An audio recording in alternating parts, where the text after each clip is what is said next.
عصائب نزاع من الأرض كلها يوحدهم دين ويجمعهم فكر توحدهم في الله أقوى. چه مالی مال هست؟ المال ما نفع. مالی مال انسان هست که نفع برساند. خوب دقت بکنید، چه مالی مال هست؟ المال ما نفع. مالی مال هست و می شود به اون افتخار کرد که نفع برساند. مالی که نفع نداشته باشد مال نیست، نمیشه بهش افتخار کرد. یک روزی فقرای صحابه آمدن، اهل صفه مهاجرین آمدن خدمت رسول اکرم صلی الله علیه و سلم، عرض کردن یا رسول الله ذهب اهل الدثور بالاجور. اونهایی که سرمایه‌دار بودن هرچی ثواب بود جنگ کردند و رفتن برنده شدن، ما فقرا چیزی نداریم ببخشیم. تاجر بودن زکات مال دادن، تاجر بودن حج رفتن، تاجر بودن مسجد درست کردن، تاجر بودن حوزه رو انفاق میکردن، طلاب و نفقه میدادن، تاجر بودن بیمارستان درست کردن، تاجر بودن و تا آخر. عصائب نزاع من الأرض كلها يوحدهم دين ويجمعهم فكر توحدهم في الله أقوى.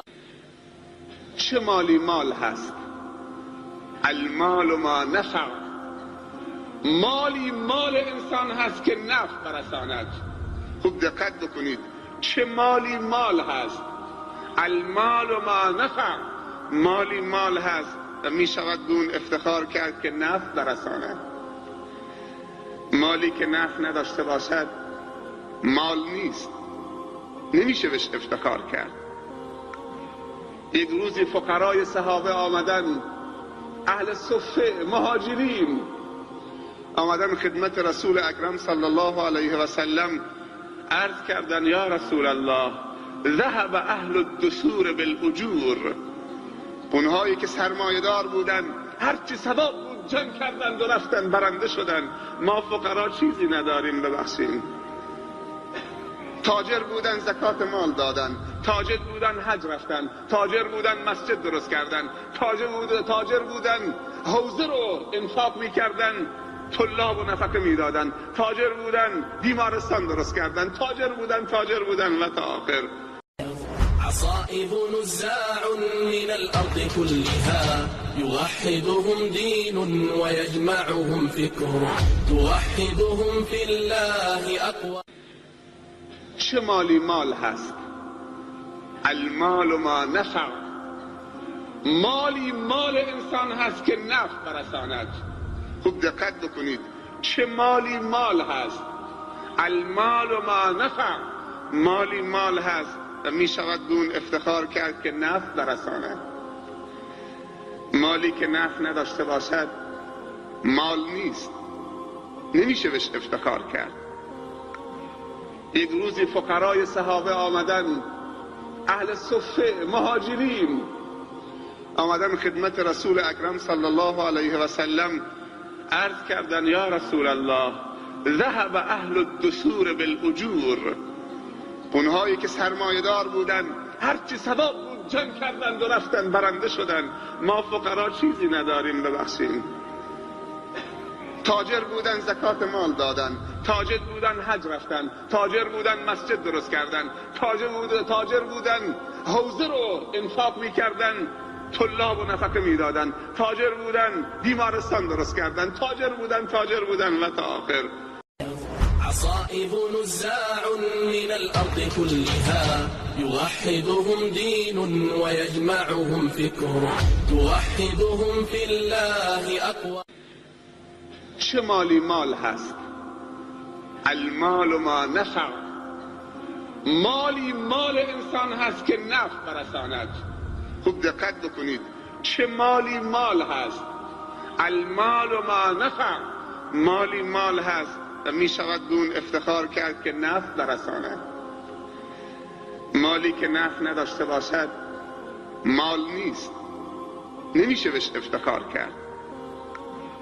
یک روزی فقرای صحابه آمدن، اهل صفه، مهاجرین آمدن خدمت رسول اکرم صلی الله علیه و سلم، عرض کردن یا رسول الله ذهب اهل الدثور بالاجور، اونهایی که سرمایه‌دار بودن هرچی ثواب بود جمع کردند و رفتن برنده شدن، ما فقرا چیزی نداریم ببخشیم. تاجر بودن زکات مال دادن، تاجر بودن حج رفتن، تاجر بودن مسجد درست کردن، تاجر بودن حوزه رو انفاق میکردن، طلاب و نفقه میدادن، تاجر بودن بیمارستان درست کردن، تاجر بودن و تا آخر. عصائب نزاع من الأرض كلها يوحدهم دين ويجمعهم فكر توحدهم في الله أقوى. چه مالی مال هست؟ المال ما نفع. مالی مال انسان هست که نفع برساند. خوب دقت بکنید، چه مالی مال هست؟ المال ما نفع. مالی مال هست و می شود به اون افتخار کرد که نفع برساند. مالی که نفع نداشته باشد مال نیست، نمیشه بهش افتخار کرد.